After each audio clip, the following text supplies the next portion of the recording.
Pereira Gálvez, esposa de Genaro García Luna. Miguel Alfonso Mesa, abogado experto en litigio estratégico, está en la línea. Abogado, buenos días. Hola, Susana, buenos días.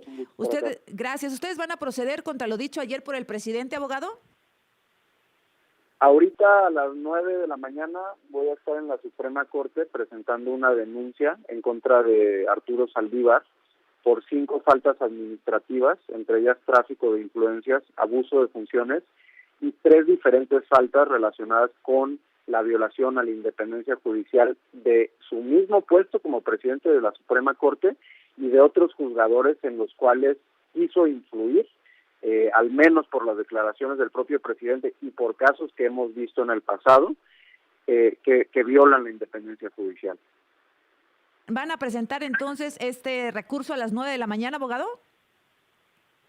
Sí, a las 9 de la mañana una denuncia ante la Suprema Corte. Esta denuncia va a ser conocida por la Unidad de Investigación de Responsabilidades Administrativas y una vez que esta unidad termine su investigación debe hacer una acusación y esta acusación es conocida por el Pleno de 11 ministros y ministras de la Corte. ¿Y cuál puede ser el final, el desenlace? Las sanciones pueden ser destitución, si todavía fuera servidor público, ya no lo es, pero también lo pueden inhabilitar hasta por 10 años para ocupar nuevos puestos y le pueden imponer sanciones económicas que se calculan conforme a los daños que haya causado con sus faltas administrativas. Entonces, por ejemplo, si intervino en el caso del aeropuerto de Santa Lucía, que es un caso de miles de millones de pesos, pues tendrá que evaluarse al dictarle una sanción. Por otro lado, si también afectó a alguna persona privándola injustamente de su libertad, porque eso fue lo que el presidente dijo en la mañana, que le hablaba a los jueces para que convalidara violaciones al debido proceso cometidas por ministerios públicos. Entonces, todas estas cosas se tienen que valorar en una posible sanción económica en su contra. Y en caso de que sea sancionado, también se le puede dar vista al Ministerio Público, porque el tráfico de influencias y el abuso de funciones también son un delito.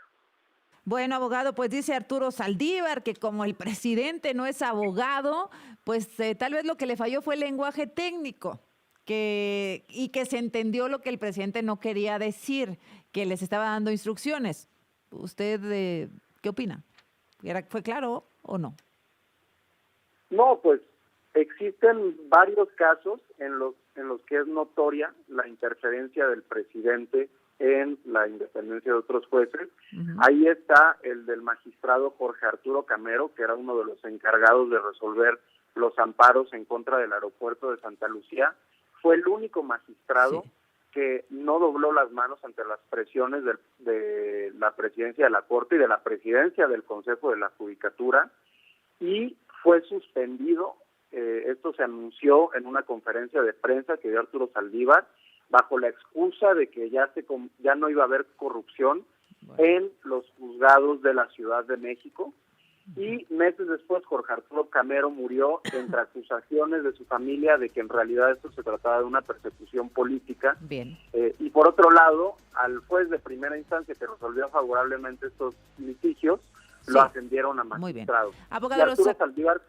Sí. Aguántame tantito y me concluye al regresar, por favor, si es tan amable. Hola, el Alfonso Mesa, abogado experto en litigio estratégico, quien me dice que a las 9 de la mañana van a acudir a presentar una denuncia contra el ministro en retiro, bueno, renunció, pero ministro en retiro Arturo Saldívar, por la injerencia, por permitir la injerencia del Poder Ejecutivo.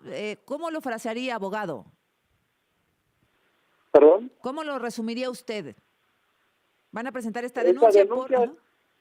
Por 5 faltas administrativas, están muy claras en la Ley Orgánica del Poder Judicial. Lo que buscamos es que se investigue todos los casos que resolvió Arturo Saldívar, al menos desde que sabemos que existieron presiones en los casos del aeropuerto de Santa Lucía, que además negoció una ley que presentó de manera conjunta con el presidente y agradeció, cito textualmente lo que él dijo, el gesto político de haber aprobado esta ley, y que luego también le aprobaron una cosa que se llamó la Ley Saldívar, que intentaba ampliar su mandato por 2 años en la Suprema Corte.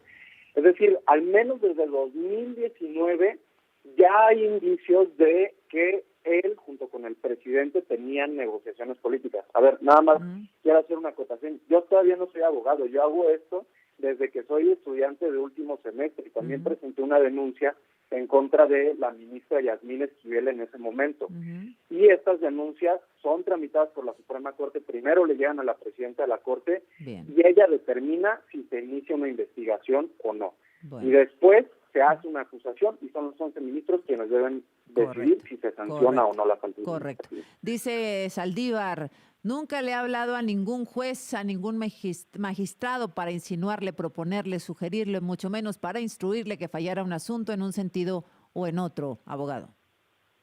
Las acusaciones son lo suficientemente fuertes para que se entreviste a los magistrados del primer circuito. Yo te puedo decir, Azucena, que a mí me tocó litigar uno de estos asuntos y una magistrada de circuito me dijo directamente que ella recibió la instrucción del Consejo de la Judicatura que ese asunto se tenía que resolver a favor del presidente y que no se preocupara porque se resolviera de manera fast track, que lo que importaba es que saliera de esa manera y que no la iban a sancionar.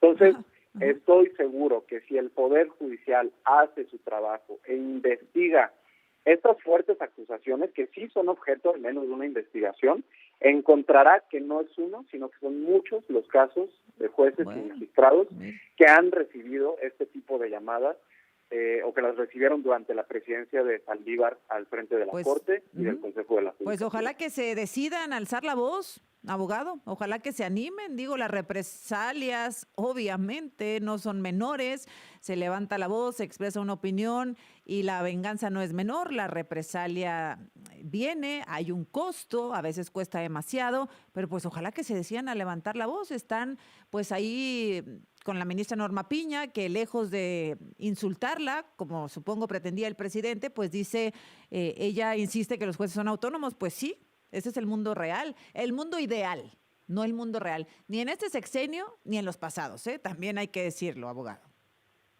Así es, en sexenios pasados también han existido fuertes presiones al Poder Judicial. Sin embargo, ahorita en las que nos está tocando vivir, hemos visto magistrados suspendidos como, insisto, Jorge Arturo Camero, que murió en el escarnio, y que eso demuestra que las sanciones sí son bastante fuertes si no se alinean con la narrativa oficial. Y por otro lado, quienes estamos del lado del activismo de las sociedades, de la sociedad civil, intentando resistir la militarización de la Guardia Nacional, intentando resistir la refinería de Dos Bocas, el Tren Maya, nos damos cuenta que los jueces cada vez están más atados de manos y que tienen miedo a resistir las decisiones del Poder Ejecutivo, a pesar de que son claramente inconstitucionales. Entonces sí es bien importante que también levanten la voz. Y ojo, hay otros casos, por ejemplo, está la Asociación Nacional de Jueces y Magistrados, que también denunciaron presiones de Arturo Saldívar cuando promovieron varios amparos en contra de la ley de remuneraciones. Hubo un desayuno en donde Arturo Saldívar los regañó por estarse peleando con el presidente, les dijo que él iba a llevar toda la política con el Poder Ejecutivo. Bueno, pues ahí está, abogado, gracias, y pues le damos seguimiento a través suyo si es usted tan amable. Azucena, muchas gracias. Gracias, Miguel Alfonso Mesa. Y bueno, ¿cómo van estos foros abiertos para